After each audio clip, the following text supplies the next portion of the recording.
Welcome all welcome all of you to the online class of biology. So we completed chapter 4, that is animal kingdom, in the previous classes, and I'm going to start the new chapter, that is morphology of flowering plants. What do you mean by morphology? The external appearance, isn't it? External structure is called what? Morphology. So if you take a plant, they will have what? Roots, stem, leaves, then flower, like this. So many what parts will be there. Okay, so actually in this chapter we were having to study in detail about root modifications. Okay, then what? The leaf, stem and leaf modification, all this were there, but all these portions are removed for this year, and you will have to start with the inflorescence. Okay, so the inflorescence means what? Inflorescence means what? Group of flowers. Okay, sometimes what, a single flower may not be that much attractive, so what happens, the flowers they group to form what? Inflorescence. So group of flowers, arrangement of flowers on the floral axis, okay, is known as what? Inflorescence. Okay, and depends on whether the apex get converted into flower or continues to grow. Means depends upon the tip of the the stem, okay, that bears the flower. So what is that particular common stem that bears flowers on lateral branches known as peduncle? Okay, so this is the peduncle of this. Okay, this is the peduncle. Okay, so you can see that around this axis only the flowers are arranged. Understood? Now this tip of this apex, okay, apex of this what common what stem or the peduncle, whether they converted into a flower or they continues to grow, on that basis inflorescence are of two types. What are they? Racemose and cymose. Okay, racemose and cymose. So in racemose type of inflorescence, the main axis continues to grow and the flowers will be produced laterally in an acropetal succession. Acropetal succession means older flowers you can see in the base and younger flowers you can see at the top. Understood? So in this way, that is, this axis continues to grow. It is not ending in a flower. It continues to grow, but the flowers will be always produced laterally like this. Understood? So this kind of what? Inflorescence is called what? Racemose inflorescence. So what do you mean by racemose inflorescence? That is, the main axis continues to grow, producing the flowers laterally on the the main axis in an acropetal succession. Acropetal succession means older flowers on the base and younger flowers to the top. Okay, so this inflorescence is called what?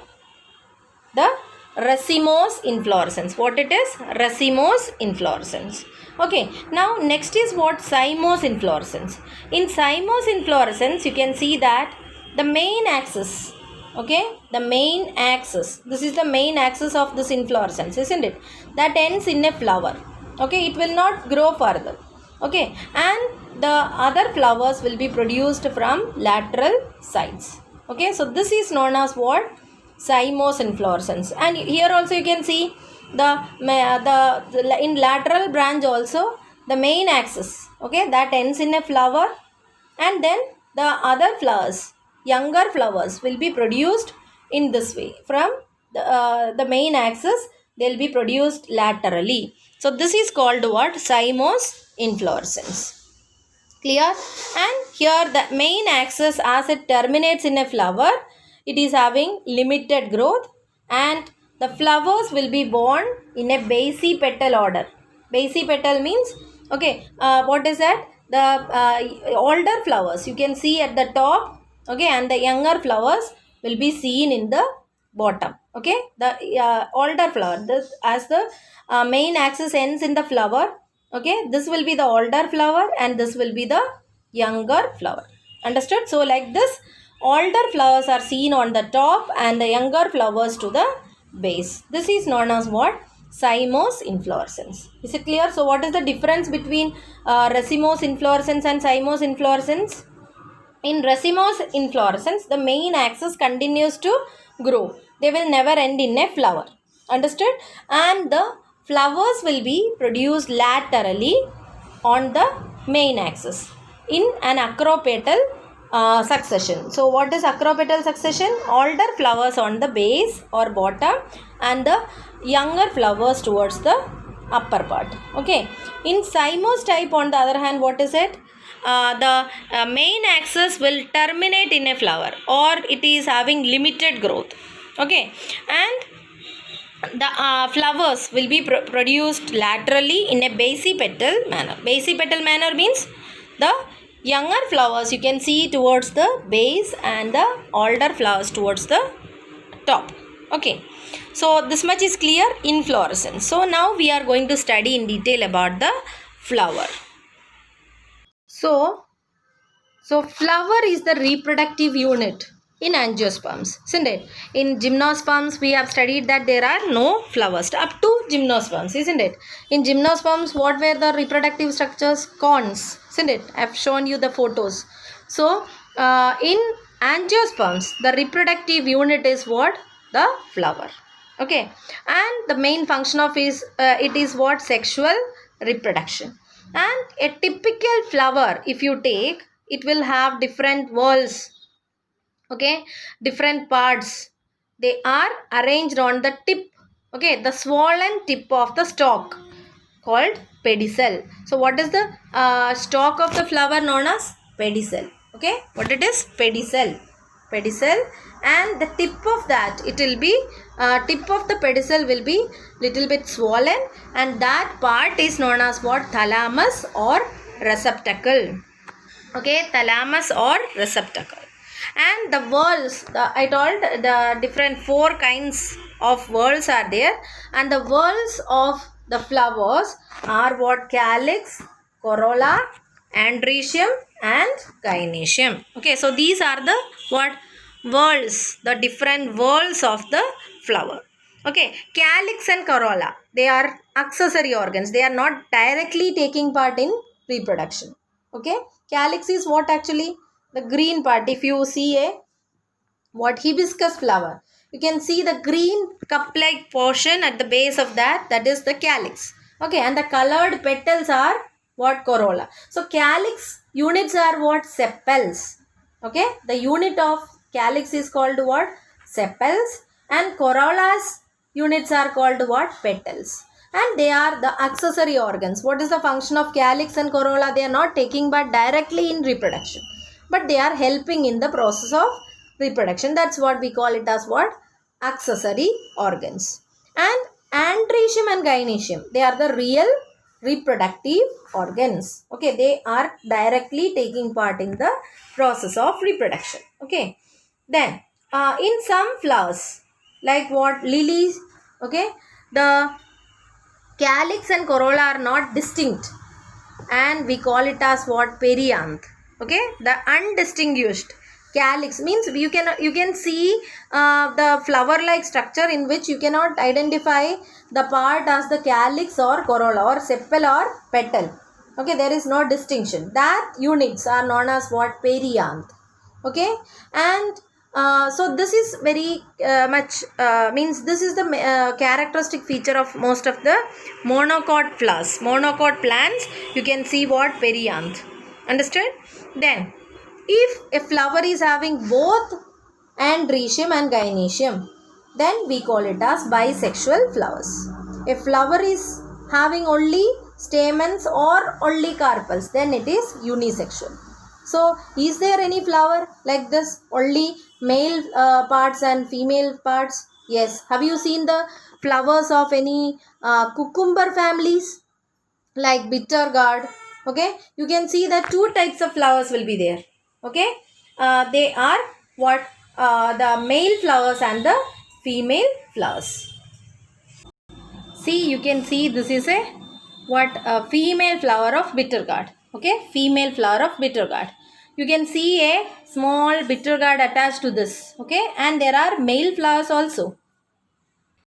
And this is a male flower. You cannot see any what bitter gourd attached to this. Okay, because what ovary is what in the shape of a small bitter gourd in that flower, what I have shown before. Okay, and this is a male flower. Okay, which is not having a ovary. Okay, or female part. So there are flowers which are having both male and female parts. That kind of flowers are known as what? Bisexual flowers. And what is shown now, that is the bitter gourd flower is an example of unisexual flowers. Means they are having either male parts or female parts. Now I will talk about another topic, that is symmetry of the plant. If the if the flower can be divided into two equal halves through any plane, then that kind of flowers are known as actinomorphic flowers. Okay, actinomorphic means what then? If the flower can be divided into two equal halves through any plane. You see here like this. If you are able to divide the flower into two equal halves, then it is known as what? Actinomorphic flowers. Okay, have you seen the flower of peas flowers? They cannot be divided into two equal halves through any plane. Okay, or they can be divided only into two equal halves through only one plane. Okay, they can be divided, listen carefully, that is, if the flower can be divided into two equal halves only through same plane, then only a single plane, same not single plane, then it is known as zygomorphic. You have studied radial symmetry and bilateral symmetry in case of animals, somewhat like that only. Actinomorphic means radial symmetry and zygomorphic means bilateral symmetry. Clear? Then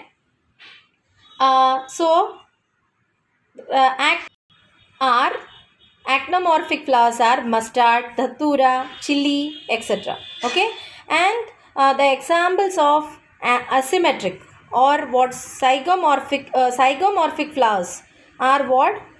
Pea, gulmohar, beans, cassia, etc. Okay, and if the flower cannot be divided into two equal halves, then it is known as what? Asymmetric. Okay, so symmetry of the flower, if you take, there are different features like what? Actinomorphic, zygomorphic or asymmetric. Clear? Actinomorphic means if the flower can be divided into two equal halves through any plane that passes through the center. Okay, and zygomorphic means if you can divide the flower into two equal halves only through one plane. Asymmetric means what? We cannot divide the flower into two equal halves. Have you seen canna, the showy plant? So in them, what this kind of symmetry is there. Okay, then again another feature is a flower can be trimerous, okay, tetramerous or pentamerous. Okay, so if the flowers appendages like what? Calyx. Okay, calyx, what are the units of calyx? Sepals, isn't it? The units of corolla is petals. Androecium's units are what? Stamens. Okay, and gynoecium's units are carpels. Understood? So if this floral appendages are in the multiple of 3, then we call it as what? Trimerous flower. For example, 3 sepals, okay, 6 petals, 6 stamens, like this. If they are 3 or multiples of 3, then we call it as what? Trimerous flower. Understood? And tetramerous means what then? If the floral appendages are in the multiples, 4 or multiples of 4. Okay, 4 sepals, 8 stamens or 4 petals like this.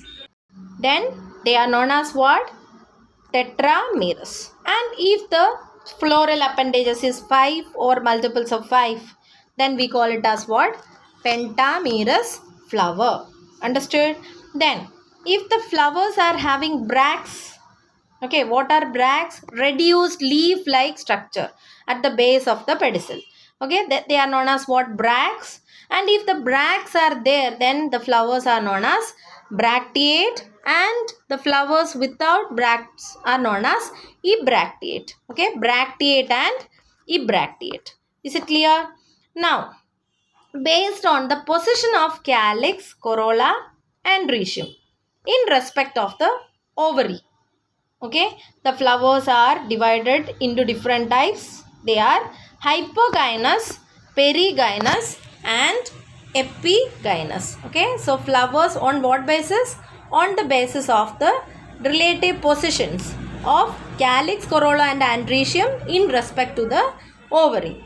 Okay, so hypogynous flowers means what? The flowers in which the ovary is situated in a highest position. Okay, you can see here in this diagram, you can see here calyx is originating from a lower, this is the thalamus, swollen part. Okay, and you can see that calyx, then corolla, okay, or sepals, okay, petals and stamens, they are all placed in a lower level than the ovary. This is the ovary. Okay, that yellow portion is the ovary. And you can see the all other whorls are originating from a lower side or lower position than the ovary. That kind of flowers are known as what? Hypogynous flower. So in a hypogynous flower, ovary will be superior. Okay, superior ovary you can see. Understood? Here the ovary is superior. Understood? Ovary superior. That kind of flowers are called what? Hypogynous flowers. Understood? Now, next is what? The perigynous flower. If the gynoecium is situated in the center and other parts of the flowers are located on the rim of the thalamus, then it is known as what? Perigynous flower. Or you can say that what the flowers in which the ovary, you see here the diagram you see, that is the D1. Sorry,